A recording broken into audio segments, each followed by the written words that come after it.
The ocean stirs the heart, inspires the imagination, and brings eternal joy to the soul. Robert Weiland. Hello there, and thanks for tuning in to Jamaica Magazine. Today is World Oceans Day, so coming up in our show, we talk oceans. First, we look at how we can better preserve our coastal waters, and later, details on how the Economic Partnership Agreement project is helping Jamaica achieve greater food security and productivity. Stay right there, the show continues to flow right after this break.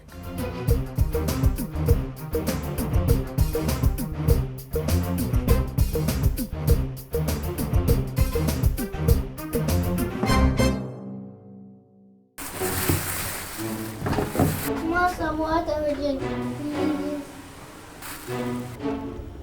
Water gone. But me need water for cook.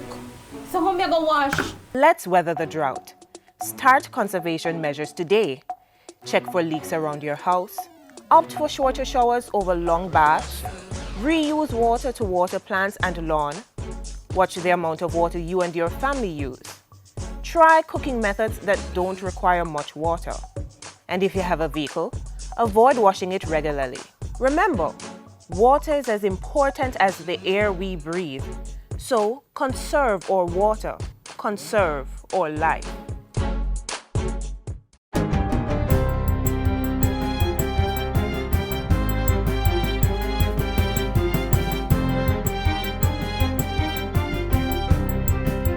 Good day, I'm Andrea Chizom and this is your JIS News for Wednesday, June 8. The World Bank is projecting 1.5% growth for Jamaica in 2016, with the growth trend to continue for the next 2 years. In its updated report on global economic prospects, the World Bank indicates that it expects growth of 2.2% for 2017 and 2.6% for 2018. The positive outlook for Jamaica comes even as the World Bank projects overall contraction for the Latin American and Caribbean region this year, due mostly to the recession being experienced by 3 large South American economies. The Caribbean, meanwhile, is being lifted by a booming tourism sector. The Ministry of Health will be providing $1 million to each Member of Parliament to support Zika prevention activities at the constituency level. Portfolio Minister Dr. Christopher Tufton made the announcement during a presentation to Parliament yesterday. He said the money would come from the National Health Fund and channeled through the Ministry of Local Government and Community Development. Between July 1 and the end of August, the funds will be available to, among other things, train 1,000 community workers. We expect, Mr. Speaker, that this formal training will allow us to have a core group of persons that we can call upon for similar activities in the future. These workers will be employed for 6 weeks in the first phase, beginning July 1st, 2016. Community and town hall meetings will also be organized, educational material distributed, and vector control activities continued. The Health Minister has asked each parliamentarian to match the support by allocating $1 million from their Constituency Development Fund. There are 21 confirmed Zika virus infections in Jamaica, 2 being pregnant women. Prime Minister Andrew Holness also made a presentation to Parliament yesterday and reported that Jamaica and other members of the Association of Caribbean States ACS had adopted the Havana Declaration and Plan of Action.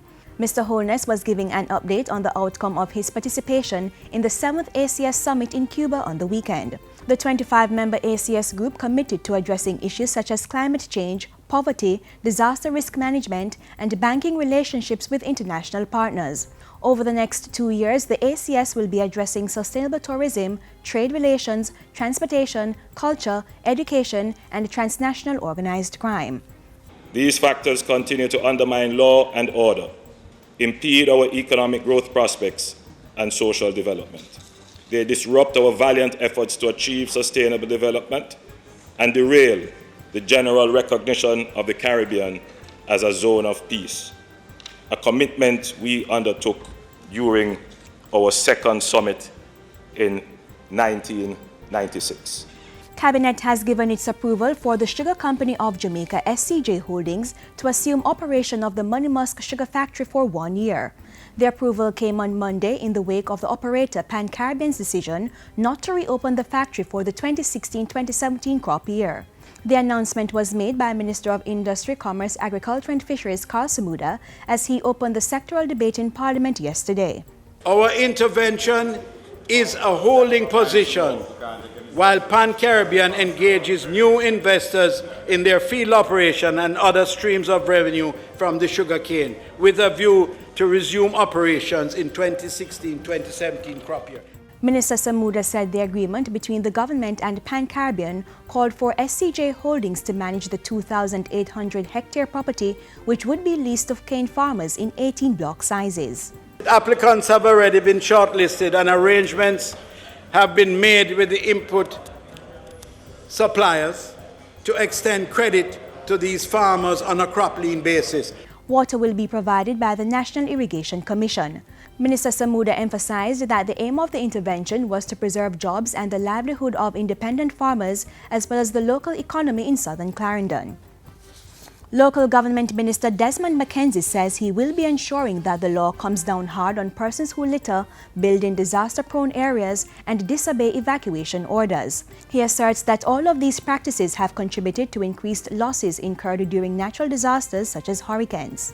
I strongly believe that compulsory evacuation has to be the way in many communities. Whenever the warning is given, I don't believe nobody should tell us that me nah move. The law should take its course. Minister Mackenzie was speaking at the recent launch of Disaster Preparedness Month.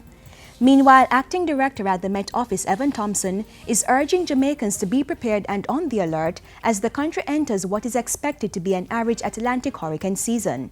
Forecasters are predicting 12 tropical storms, 6 hurricanes, and 2 major hurricanes. Mr. Thompson points out that even though last year was a below-active season, it still produced Tropical Storm Erica, which caused widespread devastation in Dominica. He is therefore imploring citizens to heed messages by the Met Office. There is the tropical storm or the hurricane watch that is issued when a tropical storm or hurricane poses a possible threat within 48 hours. So if we consider that there is a possible threat within a 2-day period, we would issue a watch. So make sure that you have a battery-operated radio. Electricity might fail you, so ensure that you are able to hear what these watches are. And finally, Tourism Minister Edmund Bartlett says he is satisfied with the level of support which exists in Negril to allow for its development. He was speaking with GIS News following a tour of several sections of the resort town recently. The fact-finding tour involved visiting critical areas to be upgraded and developed. I'm very pleased with the level, I think, first of all, of institutional support that exists to enable a number of collective actions to happen, to really transform this into a very alluring, strong, and effective destination that will rival any of its particular nature across the globe. Among the areas toured were the 7-mile stretch of beach and the West End area of the resort town. And that's it for GIS News today. I'm Andrea Chisholm. Thank you for watching.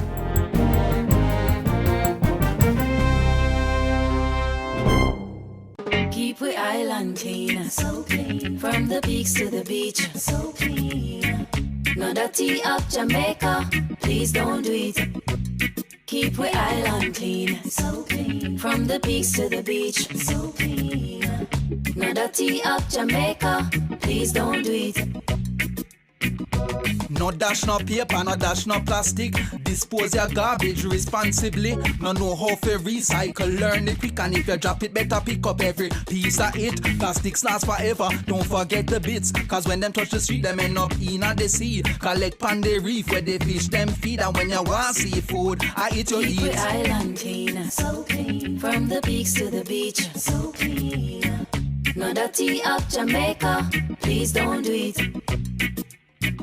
No dirty up Jamaica, no dirty up Jamaica, no dirty up Jamaica, no dirty up Jamaica. So, as I mentioned earlier, it's World Oceans Day. And what this means is that organizations and individuals worldwide are being reminded of the importance of our oceans and why it is imperative that we keep our waterways clean.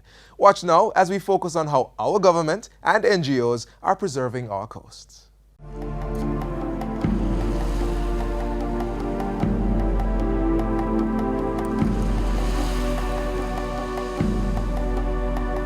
A lot of animals mistake garbage for food, and then they eat them and then they die.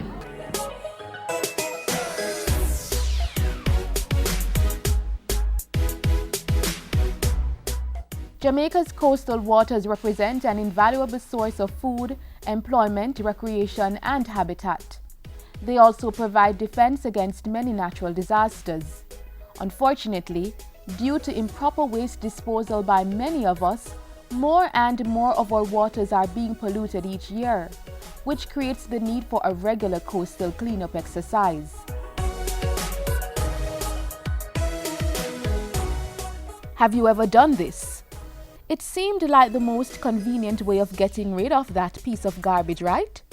And after all, who wants junk piling up in their personal space, making things look untidy, or even creating a health hazard? Well, when you throw that piece of trash out of the window, you're actually creating the very reality you don't want, just in another way. Plastic bottles are actually the #1 items that are collected. Plastic bottles, shoes, slippers, jars, big pans and stuff, buckets. It's the garbage that is washing down from our gullies. You see, when you throw that piece of trash through your car window, it rolls away, very often rolling into a stream or a river, and by ebb and flow, eventually gets into the sea. Then, the fishes, marine mammals, reptiles, and other sea creatures may become entangled in the garbage, or worse, ingest them and die. According to the National Environment and Planning Agency (NEPA), a general lack of awareness about the importance of proper waste management is a critical concern for Jamaica. That was highlighted in a study done by the Inter-American Development Bank and has long been a concern for the Jamaica government and non-government groups. This concern has driven a yearly activity to clean up your coastlines internationally and at the local level. Initially started by local NGO, the Jamaica Environment Trust, JET, the movement is now heavily supported by Jamaica's government, particularly through the Tourism Enhancement Fund. TEF has pumped millions of dollars into the annual exercise used to commemorate International Coastal Cleanup Day. I'm cleaning up the beach so that the animals in the sea cannot die and live happily. While Kayla may want the animals in the sea to live happily, we humans have major cause for concern. In Jamaica, many depend on the fishing industry to make a living and to get fishes and other sea creatures such as lobster, conch, and shrimp for food. If we don't curb our waste disposal practices, however, we face a grim future. We have this big problem now with a mosquito-borne virus, chikungunya, and it's partly because of our bad garbage practices, or bad garbage disposal, So apart from the animals, which are important, definitely it's important that we don't pollute the sea, because all of us love to eat fish, right? We're an island, the sea is important to us, but it also affects our public health, because garbage encourages rats, flies, mosquitoes, and those animals can make us very sick. Not only is our food and health in danger, but also our finances. Tourism is one of the highest revenue earners for Jamaica, and we heavily depend on our beaches for our tourists and visitors to swim and enjoy other recreational activities. Jamaica's coral reefs are also commercially important, as they are important dive sites for water sports operators. NEPA, as the state-run environment agency, also continues to roll out extensive public education programs to sensitize more Jamaicans to the present realities and the need for change. Public education programs that we would have at the agency and also in collaboration with the Urban Development Corporation. So based on that information, we now know that one of the major thrusts that we should be pushing towards is actually the recycling of these bottles and plastic items. I think another important point is that coastal cleanup is not just about picking up the garbage and about recording the data, but also about getting persons to change their attitude to how they dispose of waste and how they generate waste. For those who may not see the need for changing their garbage disposal practices or attitudes, think about this. Under the National Solid Waste Management Act of 2002, it is an offense to dispose of solid waste in any area or in any manner not approved by the authority. And if you're found guilty, you could face a fine not exceeding $1 million, imprisonment not exceeding 9 months, or both. The legislation also clearly states that it's an offense to throw, drop, or otherwise deposit and leave litter in public places. Fortunately, the message of cleaning up our coasts and general environment is taking root. And interestingly, it's among the nation's youth who are rallying the cause. Clean up the beach, promote good health. It is very important for us to keep our beaches clean, as it's a tourism is a multi-billion-dollar investment in Jamaica. I think we should be cleaning up because the fishes eating these things and it's not good for them and they're dying, and we have a lot of fishermen around here and this is what they use to survive, so they need the fishes. So it's a good thing to be cleaning up around here. So at the end of the day, it will come back to affect us. So it's best if we deal with the problem from now, so later on we don't have a situation where it's going to affect us and our future generations. Use the receptacles and any other avenues that are the proper ways to do it, rather than throwing it in our gullies and in our streets, because they eventually find their way to the coastline. Don't throw garbage at the side of the road, out of a car window, into a gully, no place at all. Cleanliness is next to godliness. Clean up, live up.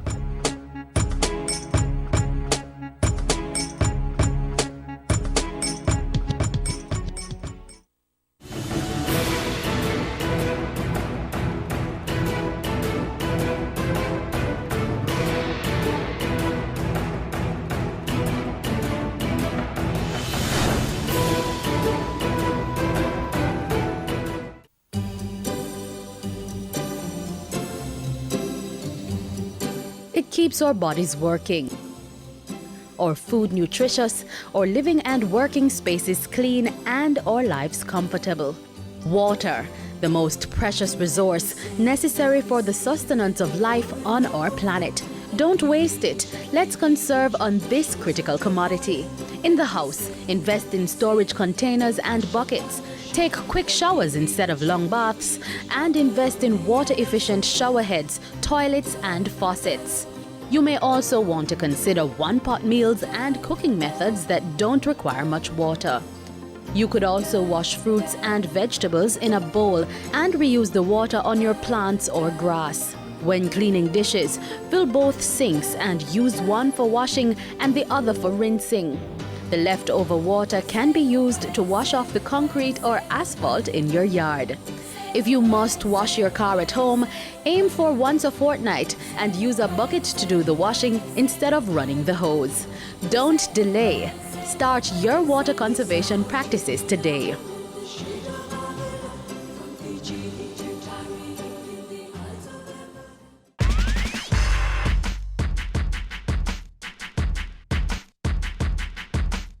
Water is life. We hear that phrase time and time again, and I'm sure by now all of you know that this phrase is true. Not only is over 70% of the Earth's surface covered by water, but oceans alone generate half of the oxygen people breathe. There is no doubt that every living creature on Earth needs water to survive. But not just water, clean water. So that is why the theme for this year's World Oceans Day is Healthy Oceans, Healthy Planet.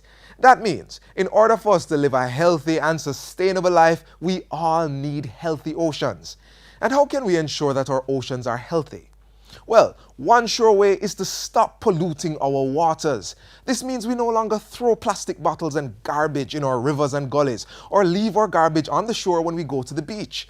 Instead, let's go green and recycle, reuse, and dispose of our garbage properly. So starting today, let's make a concerted effort to keep our waterways clean and safe.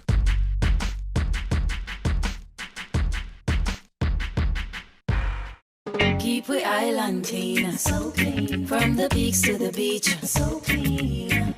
No dirty up Jamaica, please don't do it. Keep we island clean, so clean. From the peaks to the beach, so clean. No dirty up Jamaica, please don't do it. No dash, no paper, no dash, no plastic. Dispose your garbage responsibly. No know how to recycle, learn it quick. And if you drop it, better pick up every piece of it. Plastics last forever, don't forget the bits. Cause when them touch the street, them end up in the sea. Collect pan the reef where they fish them feed. And when you want seafood, I eat your Keep eat. the island clean, so clean. From the peaks to the beach, so clean. No dirty up Jamaica, please don't do it. Another tea of Jamaica. Another tea of Jamaica. Another tea of Jamaica. Another tea of Jamaica. In order to achieve Vision 2030, Jamaica needs to achieve greater productivity. The Economic Partnership Agreement, EPA project, has been a very important tool in helping to achieve just that. This next feature will give you more details on how this collaboration between our government and the European Union is making Jamaica the place of choice to work and do business. Over the past few years, the European Union, the EU, has been a key partner in promoting Jamaica's development agenda by facilitating increased export competitiveness and food safety and security. The Economic Partnership Agreement, EPA, capacity building project is one of the tools being used by the European Union, EU, and Government of Jamaica to improve and build infrastructure that supports our export industry.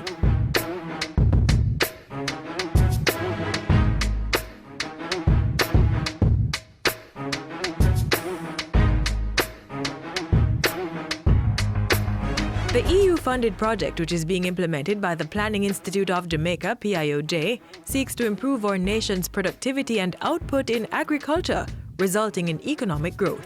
The EPA agreement, Economic Partnership Agreement, was signed in 2008. All the members of CARIFORUM and as well as the 28 member states of the European Union. It's a trade, but it's also a development agreement. It also foresaw the idea of getting support from the European Union to the different CARIFORUM countries to export and have access to the European market. The type of activities that we have been implementing here basically was to upgrade laboratories to be able to test the products to comply to European standards, so therefore raising the standard. That includes not only providing the equipment but also the training. Result number one of the project: increased capacity for product testing and certification for compliance with international standards has been achieved. This means that a number of public sector food testing laboratories have undergone the accreditation process and are now ISO 17025 accredited. To be ISO 17025 accredited means that tests of Jamaican foods being exported to other countries by ISO 17025 laboratories will be readily accepted at ports of entries worldwide and will not be subject to delays that can adversely affect the quality of the produce. The laboratories that have benefited from the accreditation process include the Microbiology and Chemistry Laboratories at the Bureau of Standards Jamaica, the BSJ, Microbiology, Residue Testing and Parasitological Laboratories at the Veterinary Services Division of the Ministry of Industry, Commerce, Agriculture and Fisheries, MICAF, Pesticide Research Laboratory of the Chemistry Department at the University of the West Indies, MONA, Plant Pathology Laboratory of the Plant Protection Unit, MICAF, and the Plant Virology Laboratory at the Plant Protection Unit at the Ministry. We received a lot of renovations. So our lab was actually split, walls done, cupboards, tiles, everything was done to meet more international standards. Then at the front of our building, we had 2 new rooms being made. One for a submission room where we'd meet our clients before they'd come straight into the building. And as a quarantine building, that was actually a big no-no. During 2014, we received 7 pieces of equipment valued at over 30 million Jamaican dollars. These were used to strengthen our quality system and help assist us towards having the labs accredited. The Pesticide Research Laboratory has received assistance in the form of refurbishment of the laboratory, training of the laboratory staff, as well as analytical equipment and related supplies. One of the basic piece of equipment we got was a LCMS, valued at about 350,000 euros. We have also had an incinerator, we've had water softener, we've had an oven dryer, and we also had several training opportunities for staff abroad. The Plant Quarantine Plant Produce Inspection Branch at MICAF has also benefited from the EPA project. EPA is pivotal in our safeguarding effort because there are times when we intercept things that are imported that have pests on them. these must be destroyed. And so the incinerator that we are getting through the EPA is going to play that very special role. The long-term impact is pretty much one that will now allow us to conduct the relevant tests in compliance with the markets that we're trying to access, so that our farmers, our processors, our producers can export their products and have them tested at the level where we are satisfied that we can compete with any developed country in the world. They have allowed us to make the test methods complete in a shorter time. They have allowed us to automate test methods, and they have allowed us to meet turnaround times in a more satisfactory manner for our clients. But that's not all. Another important result of the project is increased awareness of international standards and technical requirements in the public sector. Exposure of public officers to advanced training in food safety and other related standards, training for specific assessments on animal and plant health issues can only strengthen Jamaica's institutional framework and facilitate increased exports by private sector stakeholders. And the EPA team continues to work on the sensitization of and dialogue with the private sector on technical barriers to trade, TBT, and sanitary and phytosanitary issues, SPS. The private sector is directly involved in the production and export of food and agro-processed products and deals directly with the different trade issues. Food exporters must meet the TBS and SPS requirements of the countries importing their goods. So it's clear that the EPA capacity building project has already started to significantly transform the Jamaican business sector, resulting in sustainable and economic development. And the EPA2 project further enhances this transformation. The EPA2 financing agreement was signed in November 2014 and is being implemented on a phased basis. A part of this agreement focuses on providing assistance to coffee and spices industries, two sectors with the potential for increasing exports from Jamaica to the European Union. EPA 1 project focused only on institutional aspects and trying to bring the laboratories to ISO standards. And the second one built on this, and then is when we have introduced the specific support to the two industries. The particularity, in order to do that, we have got an agreement with the International Financial Corporation, which is part of the World Bank Group, which specializes in support to the private sector, and they are responsible for the implementation of this component of the program. The Economic Partnership Agreement Capacity Building Project will continue to contribute to Jamaica's national export strategy, supporting Vision 2030 Jamaica National Development Plan to make Jamaica the place of choice to live, work, raise families, and do business.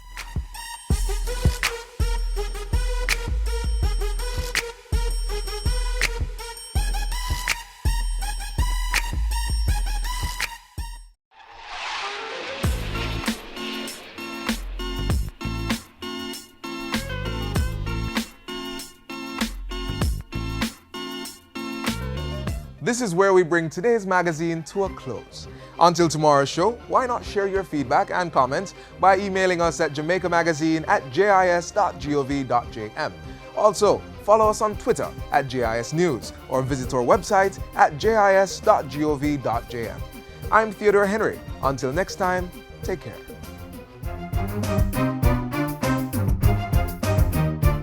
This has been a production of the Jamaica Information Service, the voice of Jamaica.